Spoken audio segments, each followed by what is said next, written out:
Hello प्यारे बच्चों, excellence chemistry classes में आपका हार्दिक स्वागत एवं अभिनंदन है। कल हमने इसके पहले के वीडियो में हमने बताया था फार्मूला, जो केमिस्ट्री का एक बेस था। आज उसी से रिलेटेड दूसरा बेस है जो फिजिकल केमिस्ट्री का रोड मैप तैयार करता है। ठीक, तो आइए पहले हम निकालते हैं अणुभार।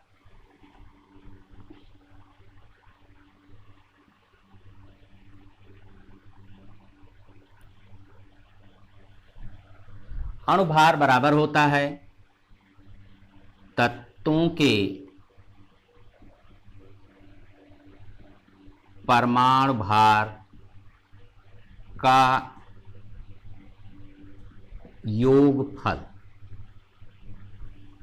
यदि किसी भी यौगिक का हमको अणुभार निकालना है तो उस यौगिक में जितने भी तत्व होंगे उन तत्वों के परमाणु भार का हम योग कर देते हैं तो हमको अणुभार निकल आता है। जैसे NaCl का अणुभार, NaCl है क्या? NaCl का रासायनिक नाम सोडियम क्लोराइड है। इसका साधारण नाम है साधारण लवण, जिसको हम कॉमन साल्ट कहते हैं। यह सबके घर में किचन में उपलब्ध रहता है और इसको प्रतिदिन हम लोग इसका सेवन करते हैं और यह हमारे स्वास्थ्य के लिए लाभदायक है। लेकिन यदि बहुत अधिक मात्रा हो जाती है तो यह नुकसान भी करता है। तो आइए देखिए इसका अणुभार। तो सोडियम क्लोराइड का अणुभार बराबर, सोडियम क्लोराइड में कौन कौन से परमाणु उपस्थित हैं? सोडियम है और क्लोरीन। तो इनका परमाणु भार हो गया 23 अब प्लस 35.5 और ये बराबर आ जाएगा 0.5, 5 3 8 और 3 2 5, यानी 58.5। हम निकाल ले रहे हैं CaCO3 का अणुभार। कैल्शियम का परमाणु भार 40, कार्बन का 12, ऑक्सीजन का 16 और गुणे 3, तो ये बराबर हो गया 16 3 48, 40 प्लस 12 प्लस 48 और ये बराबर 100। Na2CO3 इंटू 10H2O, इसको हम कहते हैं धावन सोडा। इसका रासायनिक नाम है सोडियम कार्बोनेट डेकाहाइड्रेट। इसका अणुभार निकालेंगे। सोडियम के कितने परमाणु हैं? 2, तो 2 गुणे 23 प्लस कार्बन का 1 परमाणु 12 प्लस ऑक्सीजन का यहां पे 3 परमाणु, तो 16 गुणे 3 प्लस हाइड्रोजन के 2 परमाणु हैं और 10 का गुणा हुआ है तो 10 दूना 20 हो जाएगा और प्लस हो गया 20 गुणे 1 और प्लस ऑक्सीजन 1 हो गया तो 16 गुणे 10, ये बराबर आ जाएगा 46 प्लस 12 प्लस 48 और प्लस 20 प्लस 160। जोड़ लेंगे 8, यहां 0 0 है, 8 2 10, 10 6 16 का 6 हासिल 1, 6 1 7, 2 9, 9 4 13, 13 1 14, 14 4 18 हासिल 1 और ये आ जाएगा आपका 1 286। इसी तरीके से हम अन्य यौगिक का भी अणुभार निकाल लेते हैं, बशर्ते हमको मालूम होना चाहिए कि उस यौगिक में कौन कौन से तत्वों के परमाणु उपस्थित हैं और उनका अणुभार क्या है। तो अणुभार को हम जोड़ देते हैं, परमाणु भार क्या है? परमाणु भार को हम जोड़ देते हैं और निकल आता है उनका अणुभार। आइए अब दूसरा टॉपिक है तुल्यांकी भार।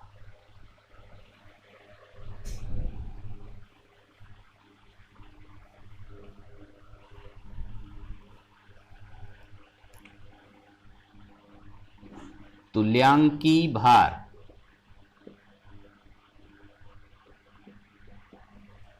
पहला टॉपिक इसमें है तत्व का तुल्यांकी भार।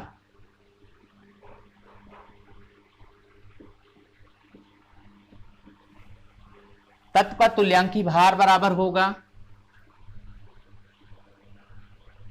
तत्व का परमाणु भार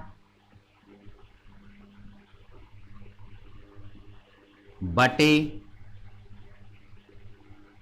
संयोजकता।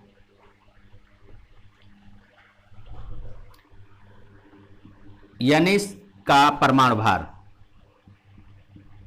सोडियम का तुल्यांकी भार। अब सोडियम का परमाणु भार रखेंगे 23 होता है, इनकी संयोजकता 1 होती है, 23 में हम 1 का भाग दे देंगे, कट जाएगा, बराबर 23 आएगा। कैल्शियम का तुल्यांकी भार, इनका परमाणु भार 40 होगा, इनकी संयोजकता 2 होती है, इनको कैंसिल कर देंगे, बराबर 20 आ गया। एल्यूमिनियम का तुल्यांकी भार, एल्यूमिनियम का परमाणु भार 27 होता है और इनका तुल्यांकी भार 3 होगा, इसको हम कैंसिल कर देंगे और बराबर आएगा 9। अगर हम कार्बन का लें, कार्बन का तुल्यांकी भार, कार्बन का परमाणु भार 12 होता है, इनकी संयोजकता 4 होती है, इनको हम कैंसिल कर देंगे और इनका तुल्यांकी भार 3 आएगा। इसी तरीके से यदि हम Zn लेते हैं, Zn का परमाणु भार तुल्यांकी भार निकालना है तो इनका हम परमाणु भार लेंगे और परमाणु भार 65 होता है, 65 में हम 2 का भाग देंगे क्योंकि इनकी संयोजकता 2 होती है, तो ये कट जाएगा और बराबर आएगा 32.5। आयरन लेते हैं, आयरन Fe, इनका परमाणु भार 56 है, इनकी संयोजकता परिवर्ती होती है, तो इनकी 2 तुल्यांकी भार होंगे और वह निर्भर करता है कि यह किस यौगिक में उपस्थित हैं। यदि फेरस में होंगे तब 2 का भाग दिया जाएगा और ये हो जाएगा आपका यहाँ पे 2 और 8 यानी 28। यदि यही चीज आपका फेरिक में होगा तब 3 का भाग देंगे। ये फेरस के लिए है, फेरस के लिए 2 का भाग और फेरिक के लिए 3 का भाग, तो आयत यहां पे आ जाएगा, तो ये हो जाएगा 3 का भाग देंगे तो ये कैंसिल हो जाएगा। आइए अब निकालते हैं हम आयन का तुल्यांकी भार।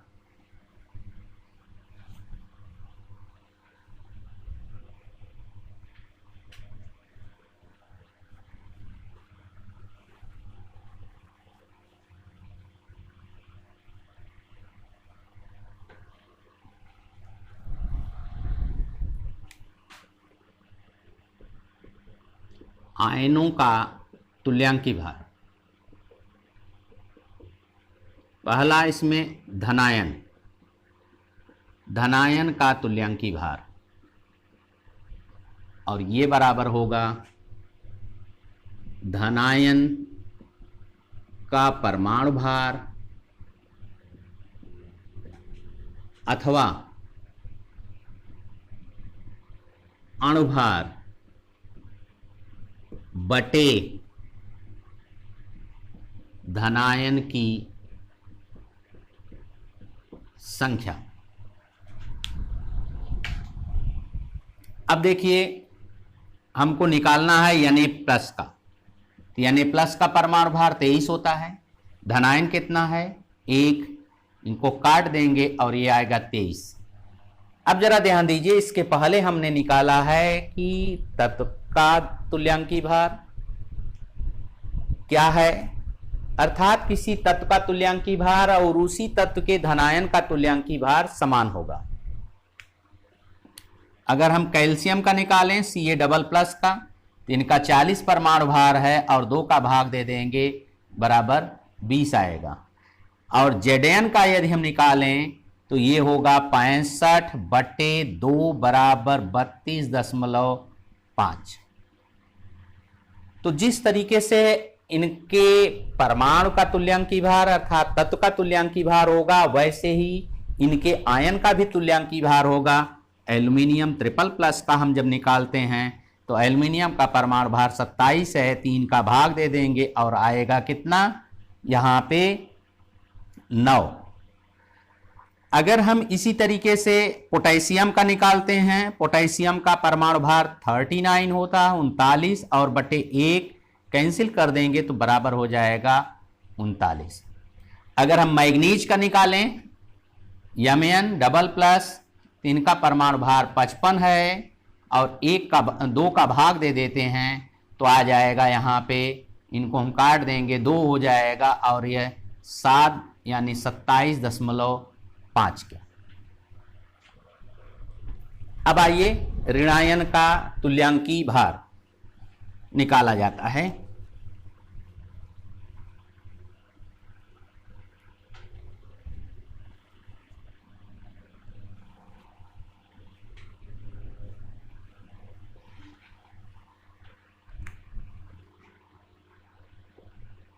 ऋणायन का तुल्यांकी भार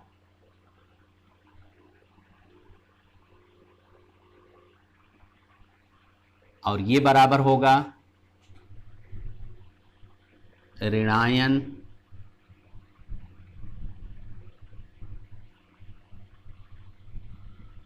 का परमाणु भार अथवा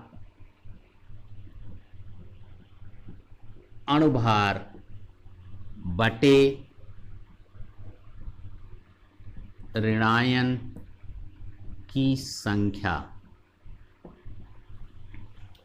Cl माइनस का निकालते हैं तो Cl का परमाणु भार 35.5 होगा, 1 का भाग देंगे क्योंकि एक ऋणायन है और ये बराबर आएगा 35.5 के। अगर ब्रोमीन का निकालते हैं तो ब्रोमीन का अणुभार 80 होता है या परमाणु भार, और एक ऋणायन है, 1 का भाग देंगे बराबर 80 आएगा।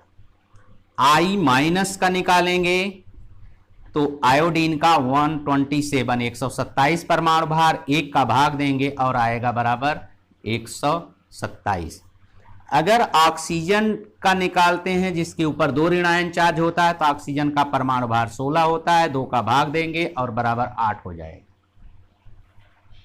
Cn माइनस, अब देखिए इनका हम अणुभार रखेंगे। क्यों अणुभार रखेंगे? क्योंकि साइनाइड आयन 2 परमाणु से मिलकर बने होते हैं और जब 2 परमाणु का योग परमाणु के परमाणु भार का योग हो जाएगा तब वो अणुभार कहलाएगा। तो ये हो जाएगा 12 + 14 बटे कितने हैं, 1 हैं, अर्थात आएगा ये 26। 4 2 6 और 2 1 1 2 26। CO3 डबल माइनस, कार्बन का इसका भी अणुभार रखा जाएगा। कार्बन का 12 धन 16 गुणे 3 तो 16 3 48 और बटे 2, इनको हम कैंसिल कर देंगे, 6 आ जाएगा और इसको काटेंगे तो 24 होगा और ये बराबर 30 हो गया। दोनों को जोड़ देंगे, यहाँ पे देखिए 6 और 24, 6 + 24 बराबर 30। इसी तरीके से और भी ऋणायन हैं, जितने भी ऋणायन मिलेंगे सबके हम तुल्यांकी भार ज्ञात कर सकते हैं। एक आध दो और हम बता दे रहे हैं।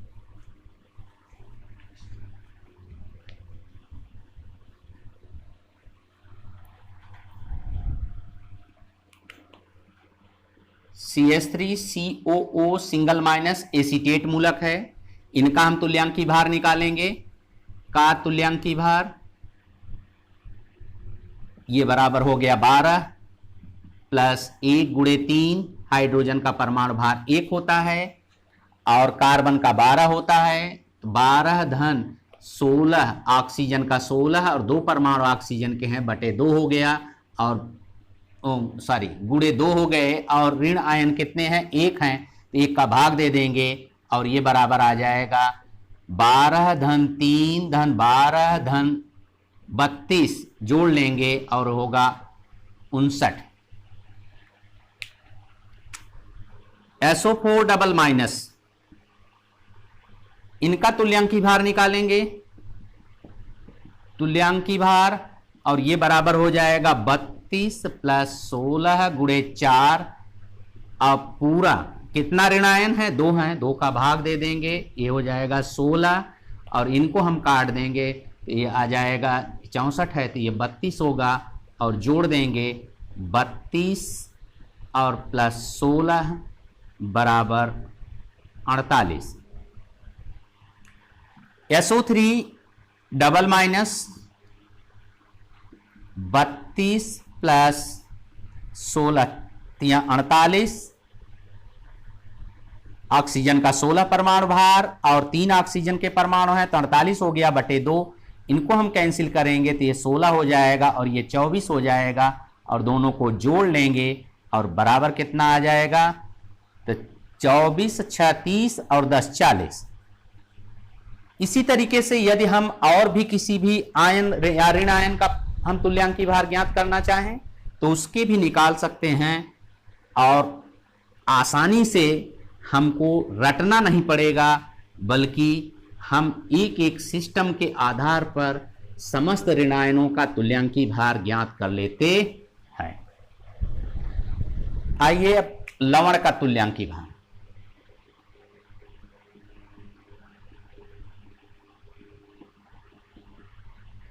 लवण का तुल्यांकी भार बराबर हो गया लवण का अणुभार बटे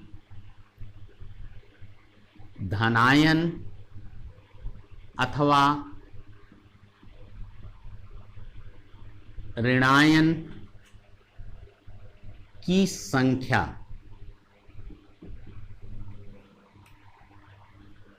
यानी Cl का तुल्यांकी भार हम निकालते हैं। यानी Cl का अणुभार कितना होगा, 23 धन 35.5 और बटे, अब इसमें धनायन और ऋणायन हम देखेंगे। धनायन कितना होगा, सोडियम पे 1 धनायन और क्लोरीन पर कितना ऋणायन 1 होगा, जिसके कारण वो क्लोराइड आयन हो जाएगा। अर्थात धनायन 1 है और ऋणायन 1 है तो हमने सूत्र बताया है धनायन अथवा ऋणायन की संख्या का भाग देंगे तो हम 1 का भाग देंगे तो ये बराबर आ जाएगा 58.5। CaCO3 का अणुभार का तुल्यांकी भार निकालिए और ये बराबर हो जाएगा 40 प्लस 12 प्लस 16 गुणे 3। अब बटे कैल्शियम पे कितना धनायन होते हैं, 2 होते हैं। कार्बोनेट पे कितने ऋणायन होते हैं, 2 होते हैं। तो धनायन और ऋणायन की संख्याएं बराबर हैं, 2 का भाग दे देंगे। अभी इसको हम कैंसिल कर देंगे 2 से तो ये आ जाएगा 20। फिर इससे 2 से हम कैंसिल करेंगे तो ये प्लस 6 हो गया। फिर इसको हम कैंसिल कर देंगे तो प्लस 24 हो जाएगा और ये बराबर हो गया आपका यहां पे 24 36 20 50। अब हम निकालते हैं Na2SO4 इंटू 10H2O। इसको बेटा ग्लाबर लवण कहते हैं, ग्लाबर लवण, ग्लाबर साल्ट। इसका तुल्यांकी भार निकालना है। तुल्यांकी भार निकालिए तो तुल्यांकी भार बराबर यही फार्मूला हो गया, लवण का अणुभार बटे ऋणायन अथवा धनायन की संख्या। तो यहां पे सोडियम क्लोराइड, सोडियम सल्फेट, इसका रासायनिक नाम सुन लीजिए, सोडियम सल्फेट डेकाहाइड्रेट, इसका व्यापारिक नाम ग्लाबर लवण। ये हो जाएगा 23 गुणे 2 धन सल्फर का 32 धन ऑक्सीजन 4 है तो 16 गुणे 4 धन यहां पे जल का अणुभार 18 होता है और 10 का गुणा हुआ है तो ये हो जाएगा 18 गुणे 10। अब हम सबको जोड़ लेंगे और भाग कितने का देंगे, सोडियम पे 1 धनायन होगा, 2 का गुणा हुआ है तो 2 धनायन हो गए। सल्फेट का प्रतीक SO4 होता है, इस पे 2 ऋणायन है, अर्थात 2 धनायन 2 ऋणायन का भाग दिया जाएगा। अब कहेंगे आप कि सर H2O भी लगा हुआ है, 10H2O, ये क्रिस्टल है, यहां पे इसके धनायन और ऋणायन की बात नहीं आएगी, ये उदासीन होता है। अर्थात यहां पे धनायन ऋणायन केवल हम इन्हीं से लेंगे तो हम 2 का भाग दे देंगे तो इनके अणुभार निकल आएंगे। अब जरा देखिए, इसको हम जब कैंसिल कर देंगे तो ये कितने हो जाएंगे, ये 46 होगा। 46 में 2 का भाग दे देंगे। चलिए आइए पूरा सॉल्व कर दे रहे हैं। 46 धन 32 धन 64 धन 180 बटे 2,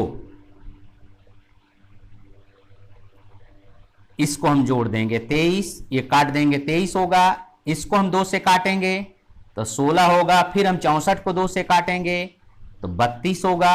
इसको काटेंगे तो 90 होगा। अब सबको हम जोड़ लेंगे तो इनका हो जाएगा तुल्यांकी भार, और ये बराबर आ जाएगा 90 है तो यहां पे 0 और 2 आ जाएगा। ये 6 2 8 8 3 11 का 1 हासिल 1, 9 1 10 10 3 13 13 1 14 14 2 16 अर्थात 161 इनका तुल्यांकी भार हो गया।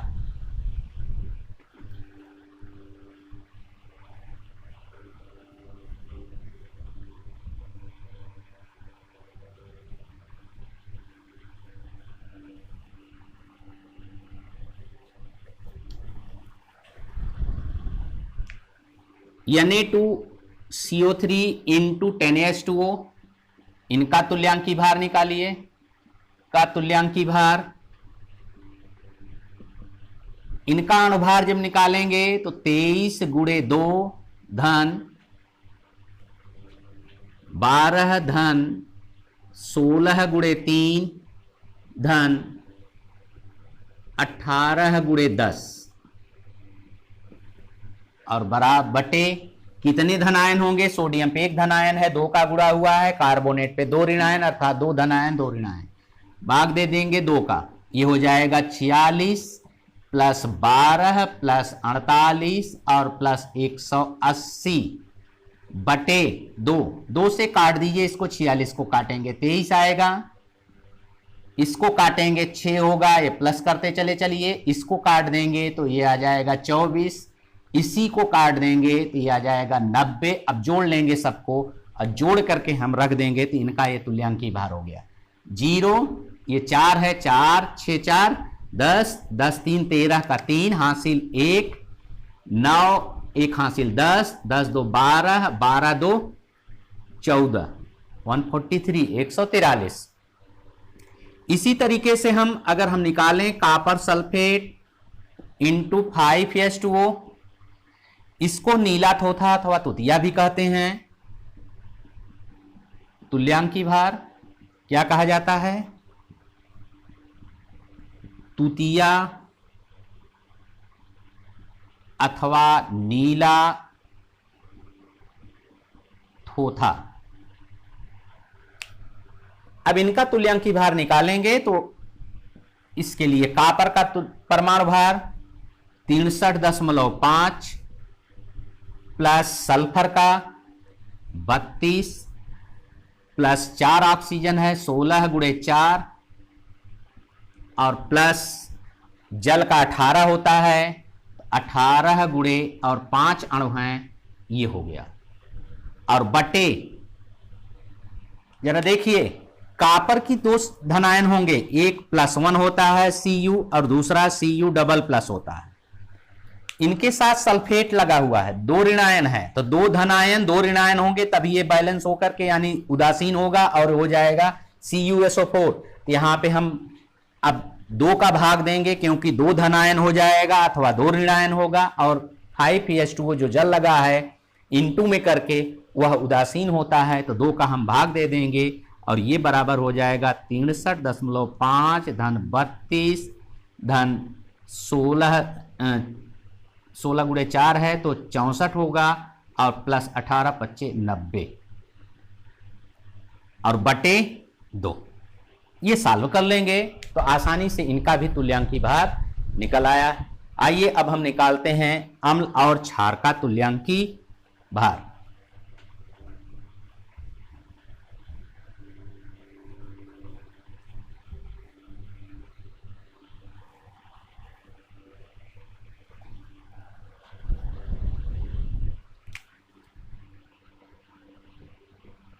अम्ल का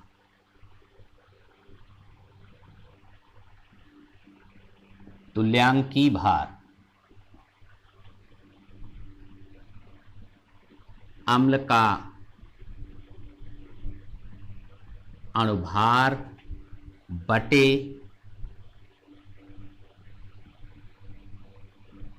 क्षारकता। एक नया शब्द आया है, यह है क्षारकता। क्षारकता कहेंगे किसे? किसी भी अम्ल में उपस्थित H परमाणु की संख्या अथवा OH ऋणायन द्वारा विस्थापनीय H धनायन की संख्या उस अम्ल की क्षारकता कहलाती है। क्यों? क्योंकि H प्लस और OH ऋण आयन मिलकर के क्या बनाएंगे? जल। यह अम्ल का है और ये क्षार का है। तो हम क्षारकता की परिभाषा ले चलेंगे। उपस्थित H धनायन की संख्या क्या कहलाएगी? क्षारकता कहलाएगी। अथवा OH ऋणायन द्वारा विस्थापनीय H धनायन की संख्या अम्ल की क्षारकता कहलाती है। क्या कहलाती है? क्षारकता कहलाती है। फिर से परिभाषा सुनिए। किसी OH द्वारा, किसी क्षार के OH ऋणायन द्वारा विस्थापनीय H धनायन की संख्या उस अम्ल की क्षारकता कहलाती है।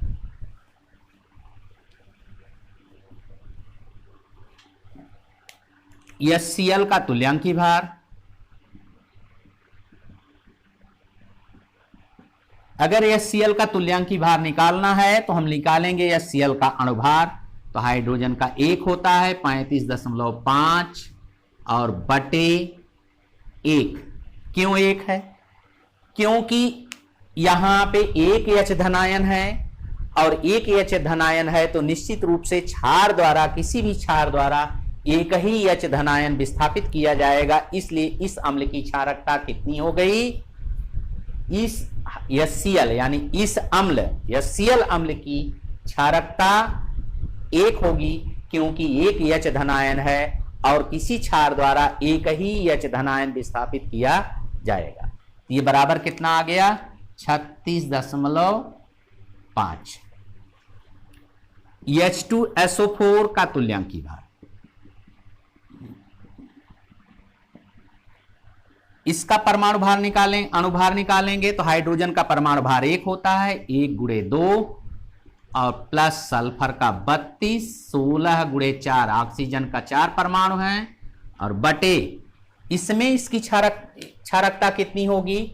यदि हम किसी क्षार से H2SO4 की क्रिया कराएं तो यहां पे क्षार द्वारा कितना H धनायन विस्थापित किया जाएगा? वह एक अणु से 2 हाइड्रोजन परमाणु विस्थापित किए जाएंगे, अर्थात 2 H धनायन विस्थापित किए जाएंगे। इसलिए इनकी क्षारकता 2 हो गई, अर्थात इसमें 2 H उपस्थित हैं तो अधिकतम 2 ही H ही इनकी क्षारकता होगी और ये 2 हो गया।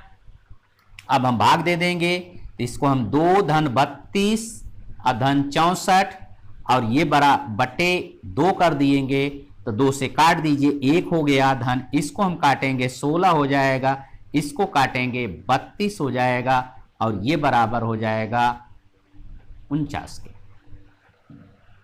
H2CO3 का तुल्यांकी भार,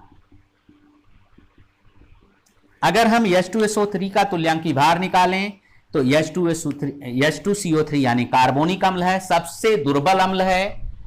यह बहुत ज्यादा दुर्बल है और यह अपघटित होता है। तो किसमें अपघटित होता है? यह जल और कार्बन डाइऑक्साइड में अपघटित हो जाता है। H2CO3 H2O plus CO2 doctor द्वारा लिखा गया जो भी सिरप होता है उसमें कार्बोनिक अम्ल की मात्रा उपस्थित होती है और वह अपघटित होता है। इसीलिए डॉक्टर कहते हैं कि सिरप को पीने के पहले उस बॉटल को बंद बॉटल को आप हिला लेंगे ताकि वह पुनः संयुक्त होकर के कार्बन डाइऑक्साइड और जल मिलकर के कार्बोनिक अम्ल बन जाएगा।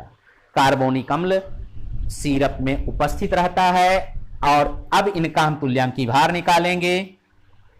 तो इनका तुल्यांकी भार बराबर हो गया, अणुभार इनका हम रखेंगे तो इनका अणुभार कितना आएगा, 2 धन 12 धन 48, और इनकी क्षारकता कितनी होगी, 2H प्लस है, अर्थात अधिकतम 2 ही इनकी क्षारकता हो सकती है, क्योंकि किसी भी क्षार द्वारा यदि हम अपक्रिया कराएंगे तो 2H धन आयन विस्थापित हो सकते हैं। इनको हम कैंसिल कर देंगे, 1 आएगा, यहां काटेंगे तो 6 होगा, और यहां काटेंगे तो 24 होगा, और बराबर इनका आ जाएगा 31।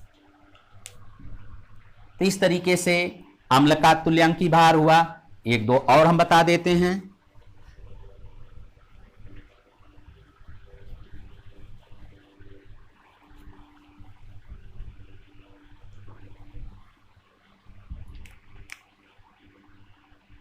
HNO3 का तुल्यांकी भार,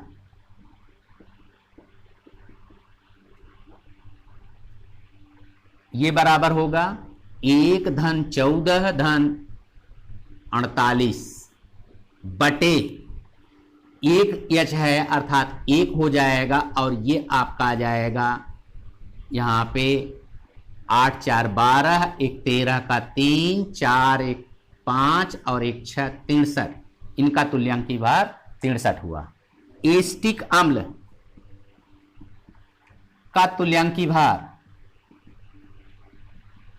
और ये हो गया 12 धन 1 गुणे 3 धन 12 धन 16, ऑक्सीजन के हैं 2 परमाणु हैं, और प्लस 1, यहां पे हाइड्रोजन परमाणु कितने हैं, 4 हैं, 3 और 1 4, लेकिन सभी विस्थापित नहीं होंगे, केवल एक विस्थापित होगा, और H विस्थापित यही होगा, क्योंकि वही हाइड्रोजन परमाणु विस्थापित होता है जिसके इलेक्ट्रॉन बिंदु संरचना में H धन आयन किसी प्रबल ऋण विद्युतीय परमाणु से जुड़ा हो, अर्थात ऐसे परमाणु से जुड़े हों जिसके ऊपर लोन पेयर इलेक्ट्रॉन हो, और वह आसानी से हाइड्रोजन परमाणु के इलेक्ट्रॉन को अपनी ओर आकर्षित कर लेता है।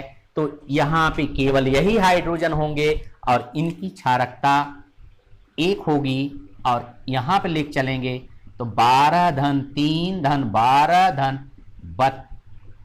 32। अब ये देखिए 12 दूना 24, 24 और 32, 56 और 3 1, ये बराबर आ जाएगा यहां पे 60। ये हो गए इनका तुल्यांकी भार।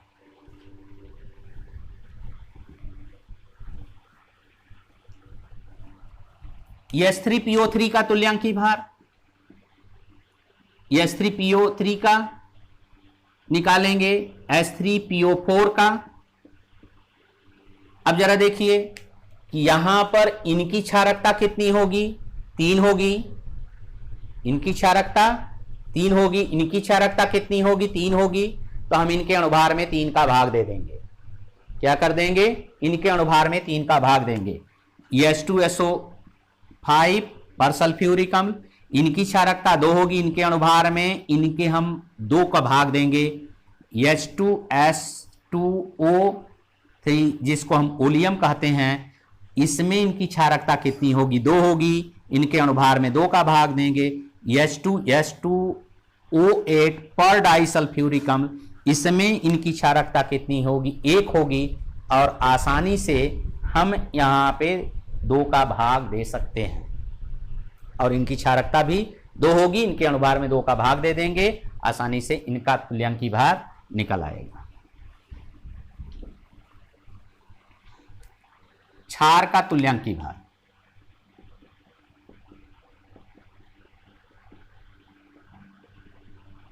और ये बराबर आ जाएगा क्षार का अणुभार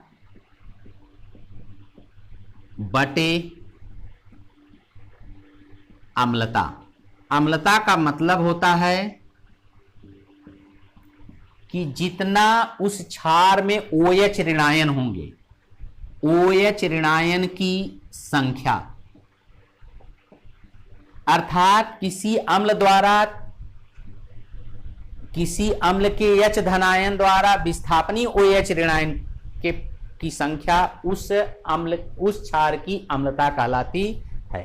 जैसे NaOH का हम लेंगे, NaOH का तुल्यांकी भार निकालना है, का तुल्यांकी भार, तो NaOH में कितना OH है, 1 है, इनका तुल्यांकी भार क्या होगा, ये हो जाएगा 23 धन 16 धन 1 बटे 1 बराबर 40।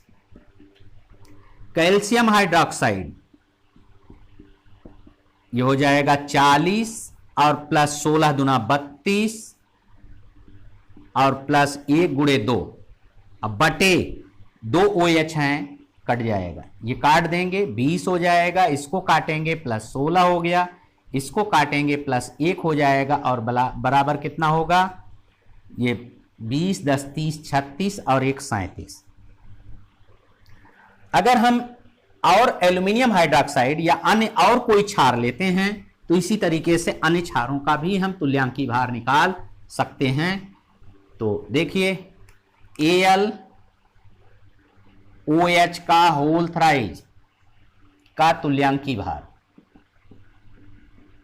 और ये हो जाएगा 27 प्लस 48 और प्लस 3 बटे कितने OH हैं, 3, तो इनको हम काट देंगे, 9 आएगा, 9 त्रिक 27 हो जाएगा, इनको काटेंगे तो 16 हो जाएगा, इनको काटेंगे तो 1 हो जाएगा, और ये बराबर कितना आ जाएगा, 9 1 10 यानी 26। इनका तुल्यांकी भार कितना होगा, 26।